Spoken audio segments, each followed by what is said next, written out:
नमस्कार साथियों, स्वागत है, अभिनंदन है एक बार फिर से आप सभी का। जैसा कि आप सभी को पता है, फर्स्ट ग्रेड का जो पेपर है, फर्स्ट पेपर वो संपन्न हो चुका है।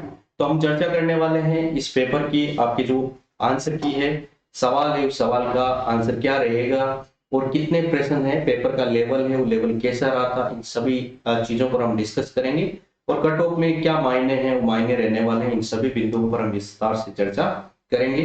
तो बने रहिएगा इस सेशन के साथ। चलिए, सबसे पहले देखिएगा, ये कुछ सवाल है जो मैथ के सवाल है। तो आयतन से संबंधित सवाल था, वो आप देख लीजिएगा। दूसरा सवाल है नाथद्वारा चित्र कला है, उसमें पिछवाई। सेकंड सवाल है, उसका आंसर रहेगा बी, पिछवाई सबसे ज्यादा देखने को मिलता है। भगवान श्री कृष्ण का प्रभाव इस शैली में सबसे ज्यादा देखने को मिला है।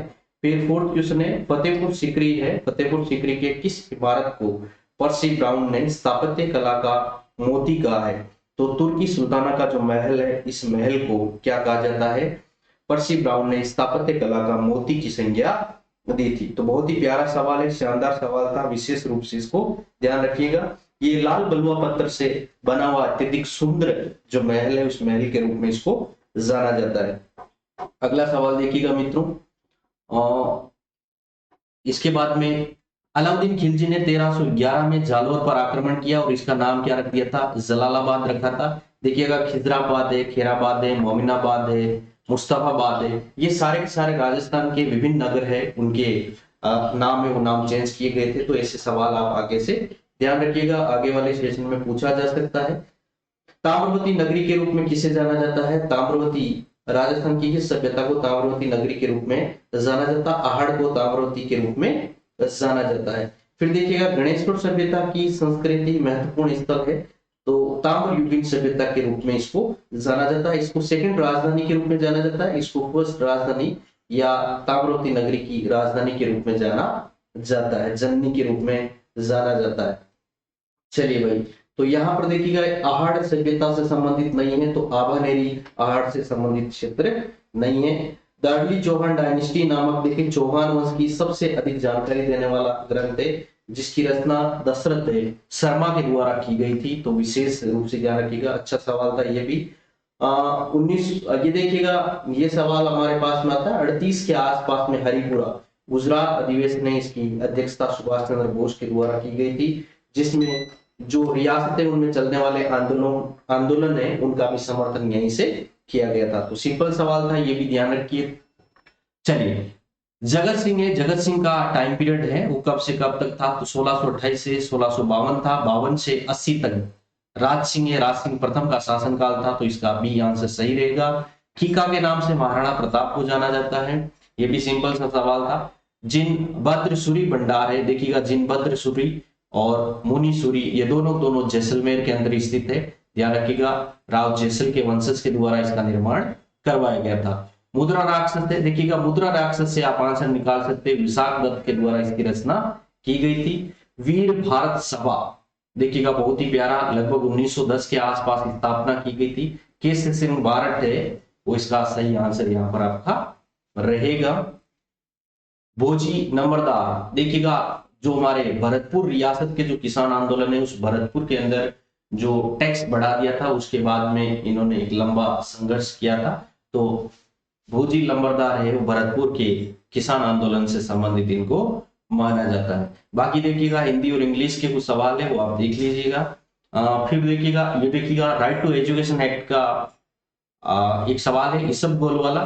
तो जालोर सिरोही बाड़मेर इसका सही आंसर रहेगा। इस क्षेत्र में सबसे ज्यादा इसबगोल है, जीरा इसका उत्पादन किया जाता है। इसके अलावा देखिएगा आगे कौन सा सवाल है हमारा, इस पेज में कोई नहीं है। इसके अंदर भी हमारा कोई सवाल है वो नहीं है। और इसके बाद में ये थोड़े से करंट अफेयर्स के सवाल है, वो आप चेक कर लीजिएगा मित्रों। देखिएगा, इस सवाल का आंसर रहेगा उत्तर पश्चिमी रेलवे से संबंधित है, ज्यादा से ज्यादा राजस्थान के अंदर। ये भी बहुत प्यारा सवाल था, राजस्थान है, इस राजस्थान में देखो ये और ये 869 और 826, इन दोनों का अंतर है वो 43 किलोमीटर आता है। ठीक है, इसका आंसर बी आंसर इसका सही रहेगा।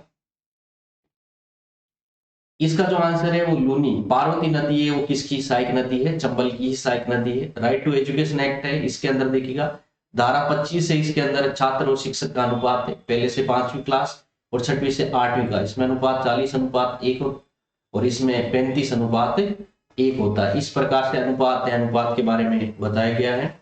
चलिए लिंगानुपात के बारे में देखिएगा। वैसे तो राजस्थान का 928 लिंगानुपात है और ग्रामीण और नगरीय लिंगानुपात है 933 और 914, इसका लिंगानुपात आपका रहेगा। इसके बाद में देखिएगा ज्योग्राफी का एक सिंपल सा सवाल है, इसके अंदर ये चारों बेसिन है तो 4 इसका करेक्ट आंसर रहेगा। सोने के लिए जगतपुर भूकिया और जगभूकिया जो पेटी है आपके बांसवाड़ा के अंदर स्थित है। जियोलॉजिकल सर्वे ऑफ इंडिया ने रिसेंटली आपके उदयपुर और एक बांसवाड़ा, इस बांसवाड़ा के अंदर नए खानों की खोज है, इसके बारे में काफी चर्चा, तो ये भी आप याद रखिएगा। इसका देखिएगा देलवाड़ा का जो जैन मंदिर है वो आपका सिरोही के अंदर है, नाथद्वारा आपका राजसमंद में है, गणेशपुर सीकर में, भीनमाल जो है वो आपका जालौर में। तो ये आप मैच कर लीजिएगा। लिंगानुपात के ये साक्षरता के बारे में देखें तो सबसे ज्यादा ओवरऑल साक्षरता है वो कोटा की और कम है वो किसकी है, जालौर की सबसे कम साक्षरता है वो साक्षरता दर देखी गई है। इसके अलावा देखिएगा आगे कौन सा सवाल है हमारा, चलेगा ये सारे सवाल थे आपके राजस्थान और जीके से संबंधित, तो बाकी आंसर है, आंसर आप देख लीजिएगा। टेलीग्राम है, टेलीग्राम से आप मेरे साथ जुड़ सकते हो, जहां से आपको कंप्लीट सॉल्यूशन है इसका सॉल्यूशन मिल जाएगा और अपने अपने मार्क्स से वो कमेंट सेक्शन में बताएगा ताकि हम अंदाज लगा सकें कि ऑन एन एवरेज क्या मार्क्स आपके बैठ रहे हैं, तो जिससे कट ऑफ या फिर इसका जो एवरेज मार्क्स है उसका अपन आइडिया लगा सकते हैं। चलिए हंसते रहेगा, मुस्कुराते रहेगा और इसी प्रकार से आगे के एग्जाम की है बढ़िया तरीके से तैयारी करके दीजिएगा। ऑल द बेस्ट आप सभी को। Thank you so much guys.